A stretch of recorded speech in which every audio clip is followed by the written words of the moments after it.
Chairman Ferguson, thank you for joining us today at the World Economy Summit. Thanks for having me. You lead the agency at the intersection of some of the hottest topics right now, breaking up big tech, monopolies, and free speech. But I want to start with an energy question to stay on the theme of this track. Oil companies made no secret of the fact that they thought the Biden administration was too hard on them. And in one specific case, you dissented against an order that restricted pioneers Scott Sheffield from sitting on the board of Exxon. Now, obviously, you've reopened this. Sheffield is asking for a reversal. Have your dissenting views from back then changed at all? And if not, can we expect the limit to be lifted? In answer to your, thank you for having me, by the way. In answer to your first question, no, my dissenting views have not changed. We've put the request, as we're required to do by various administrative law statutes, we put the request out for public comment.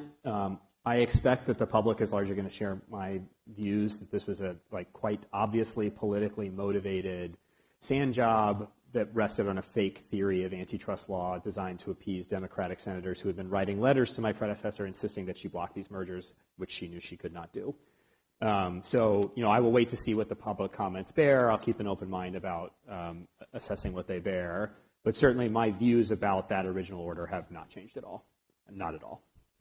Thank you. Yeah. Speaking of your predecessor, the Wall Street Journal's editorial board ran a pretty interesting headline recently, "Is Lina Khan back at the FTC?" It was a specific reference to your warning about price fixing in response to the president's new tariffs. So I had a two-part question on that. Okay. The first is, do you actually see anything in common between your predecessor's chairmanship and your own? And what's your relationship like? With the second, Lena and I have spoken very rarely since she left the agency. But, interpersonally, we got along fine. She had a job to do. I had a job to do. That often required us to clash. Sometimes our clashes were quite vicious. Our open exchanges in my dissents and her majority opinions could, we had strongly held views, and they often were the exact opposite. And that's okay.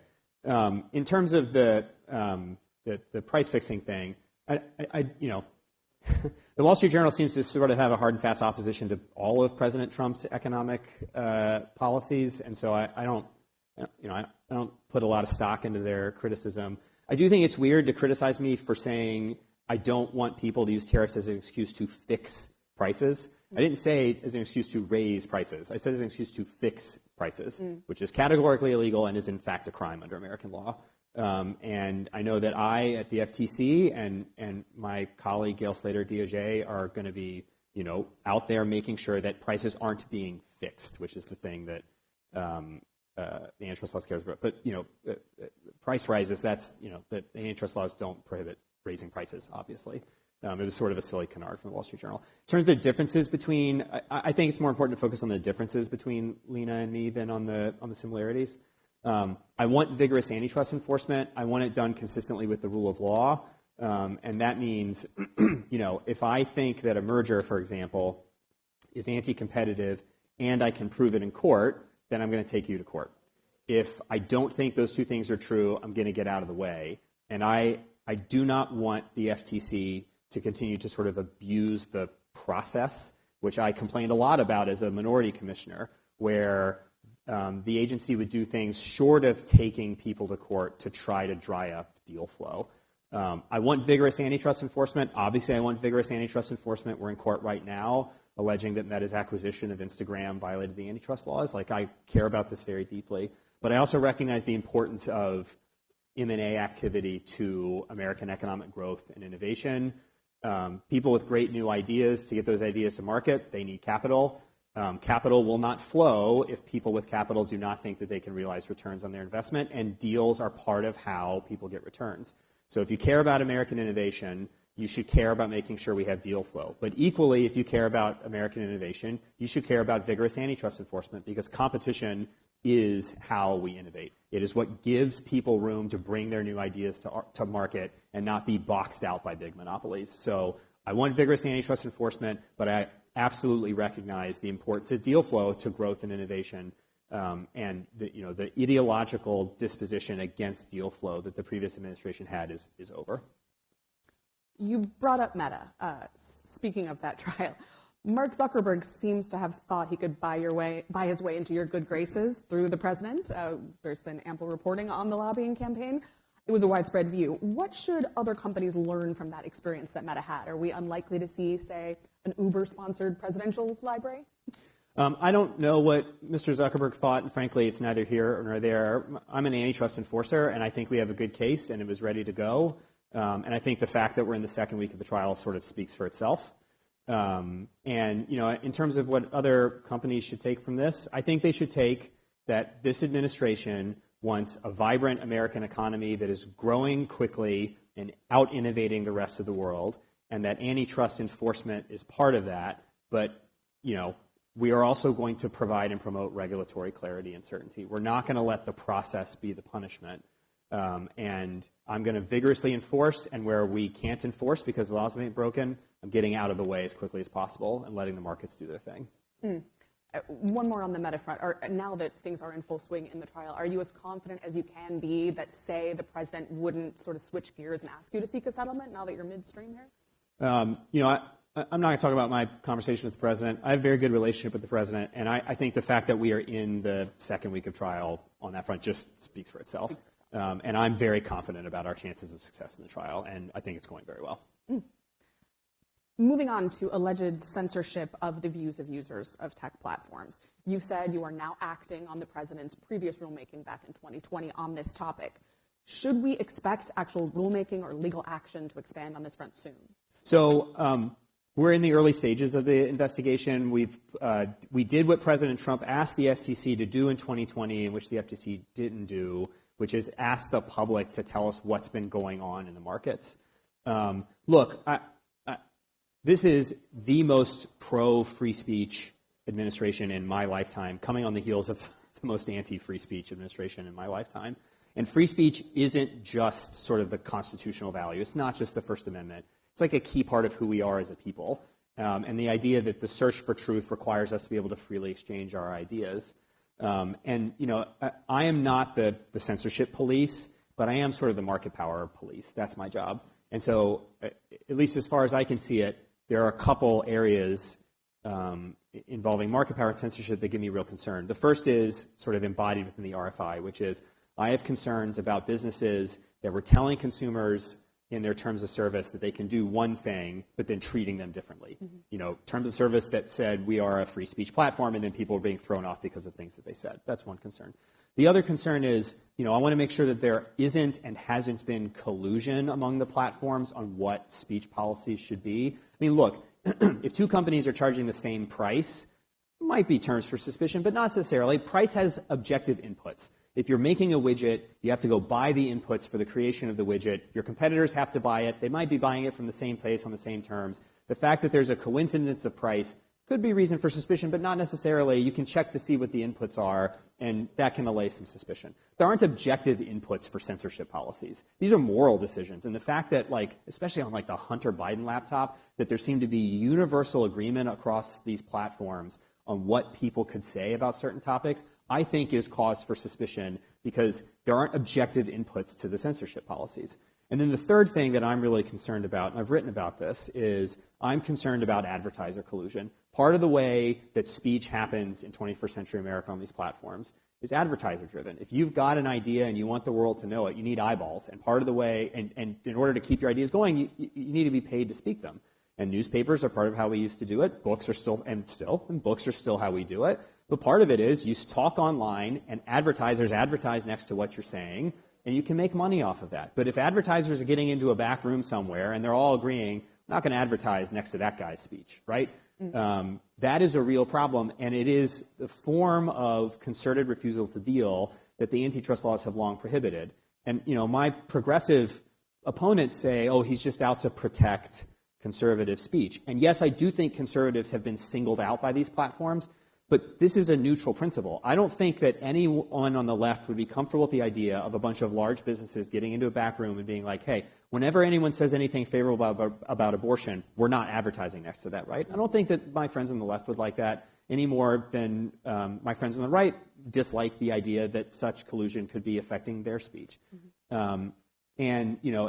one of the ways you can dry up access to an idea is just make it impossible to make any money off of presenting the idea. And an advertiser boycott would be a very effective way to do that. So that's another area of deep concern with me, for me, on censorship that is directly related to the laws that I actually enforce. On this topic, though, since you drew the parallel to liberal users also having concerns about their views being throttled potentially, do you put any stock in allegations that X is sort of deprivileging or quote-unquote deplatforming folks with those sort of views? Yeah, I mean, my position was and remains that an individual platform's content moderation decisions do not on its own implicate the antitrust laws.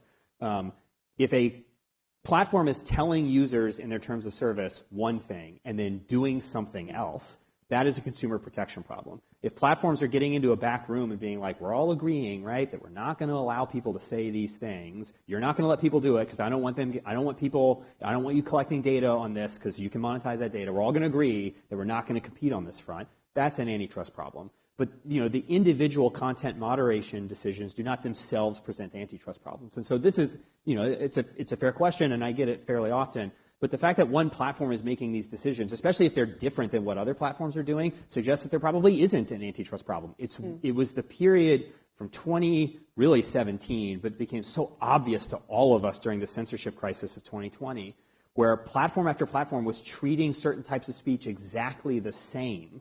That suggests the possibility of collusion, and that's what the antitrust laws are concerned about. Zeroing in on one element of that year, you had said earlier this month, and I really found this interesting, you see the potential, although you're not sure about the evidence, that social media companies colluded to remove President Trump from their platforms at around the time that he was challenging the results of the 2020 election. Should we expect FTC action on this? Where do you go from here on that? Yeah, I mean, no one has ever investigated until, my opening round investigation a couple of months ago, what was happening in 2020 and 2021 when all these platforms seemed to march in lockstep on an issue for which there isn't objective inputs.